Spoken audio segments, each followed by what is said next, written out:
Well, it's turning into a busy Friday morning here at the Tony Tone Show.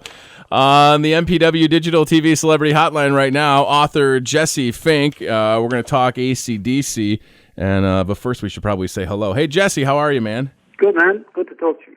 I appreciate the time. Your book is The Youngs, the brothers who built AC/DC, available at places like Amazon.com. AC/DC has been in the news a lot recently with the announcement of Axl Rose taking over for the remainder of the Rock or Bust tour. Obviously, you write that book, and this stuff happens. What was your reaction to the Axl Rose announcement? Utter bewilderment, like every other fan. I couldn't believe it happened. I guess when I saw those photos on TMZ of him emerging from that studio, I was as amazed as everyone else. And then, in fact, I spoke to someone who actually works for AC/DC. He's very close to the band, and he said the whole thing was, total BS. And I believed him. But then it turned out to be true. So, look, he was just as shocked as everyone else. So I think that kind of gives you an idea that AC/DC kind of kept this very secret, and look, as far as I'm concerned, it's a monumental cock-up. So I want to ask you this, and I don't know what the answer is, but it seems like, and then we get that big statement from Brian Johnson. Was he pushed out, or is his hearing that bad? What's your takeaway from that? Well, I think, do you remember the comedian Jim Brewer got in the news? He did a podcast where he talked about how Brian was feeling a few weeks back, and he said that Brian felt that he'd been kicked to the curb, and I think that story was actually pretty much close to the truth. It's just that Jim got caught, talking out of school. My understanding is that Brian was advised that he sort of stopped performing. This happened on March the 7th, and on the same day, AC/DC released their first press release saying that the tour was going to go on and that they were going to look for a guest vocalist. So that happened the same day. It wasn't like sort of AC/DC was sort of hanging around giving Brian time to, get treatment that he needed and possibly return to the band. It was like he was history. And I think that's, from everything that I've heard, that's why he felt so aggrieved, I guess. And then obviously he's gone and taken the step of issuing his own press release. He made it very clear that he was unhappy with the communication from the band and everyone else to the fans, and he wanted to sort of make his own statement. And I think the fans appreciated it. It was personal. It was kind of directed to them, and everything that I've read from fans is that they were very appreciative of what he said, and it was exactly what AC/DC should have done in the first place. Mm-hmm. It's just that they didn't handle it very well. They handled it very impersonally, and it really didn't kind of seem like it was the kind of send-off that a man who'd been there for 36 years deserved.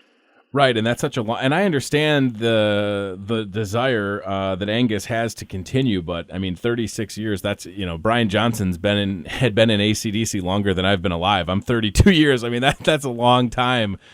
It's a lifetime to be in a group. Do you, Jesse, any update? Have you heard anything how Malcolm Young is doing? As I pivot for a second, actually, strangely enough, I passed Malcolm Young in the street completely by accident. And he was walking with a nurse. This was some time ago, but look, he wasn't in any sort of condition to be returning to a band or anything like that. So I think we can safely assume that there's no possible return for Malcolm to AC/DC. And he's one of my musical heroes, and I can only wish him all the best. And I'm sure I speak for fans all around the world, saying he's missed. Mm-hmm. Jesse, obviously you've been a fan of AC/DC for a long time. Favorite song of yours by the band? Give Me a Bullet off Power Age, which is my favorite album by a mile, and I think is really their best album, and certainly the 1977 to 80 period I think is really the high watermark of AC/DC. It's impressive that a band can lose someone like Bon Scott and then find a Brian Johnson and have, continued success. They're kind of on top of the world, and then this thing happens. I'm not a huge I'm not a huge Guns N' Roses fan. I don't even know if Axl is going to be. I mean, they must be able to get along with them, but do you see this extending, further with Axl outside of just the rock or bust remaining dates? I would certainly hope not. I think the AC/DC organisation will be a little bit taken aback by the reaction of fans this past week. I think they were never expecting this kind of backlash, and what I think it has shown is that AC/DC fans regard Brian Johnson very much as a member of their family. They regard the band as a member of their family. They've been emotionally invested a hell of a lot into that band.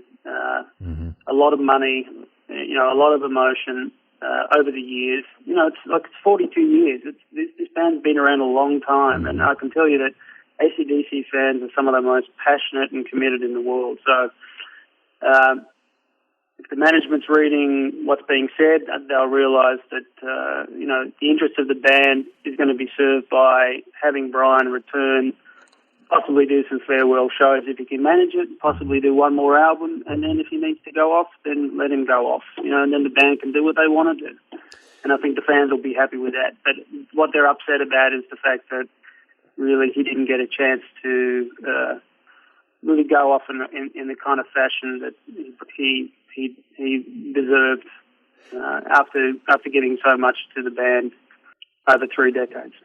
It's Jesse Fink on the show right now. The book is The Youngs, the brothers who built AC/DC. Grab it at Amazon.com. Do you think, Jesse, that after all this, even if Brian is able, do you think that he would be able to go back to these guys after being treated like this? Of course, the fans would love it, like you said. I agree.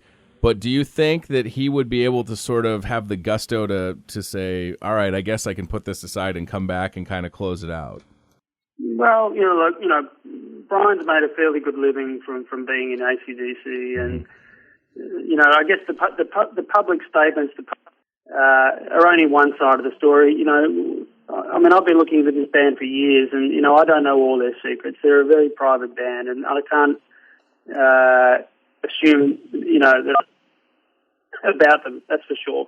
But look, I think Brian would put aside whatever maybe grievances that he has to do it for the fans. I mean, he has a very strong connection to them. There was a AC/DC fan group in Italy actually that had been running for I think 13 years, and they decided to actually stop in protest of what happened to Brian. Wow. So I mean, that gives you an idea of how he's regarded. By AC/DC's fan base.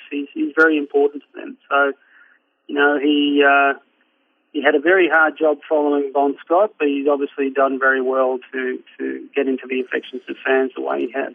There's no doubt about it. Listen, I know you got to go. You're doing more of these interviews. Jesse Fink, the book, again, The Youngs, the brothers who built AC/DC. Grab it at Amazon.com. I appreciate the time, and I hope you have a great weekend, okay? Thanks, mate. Cheers. Take care. Bye.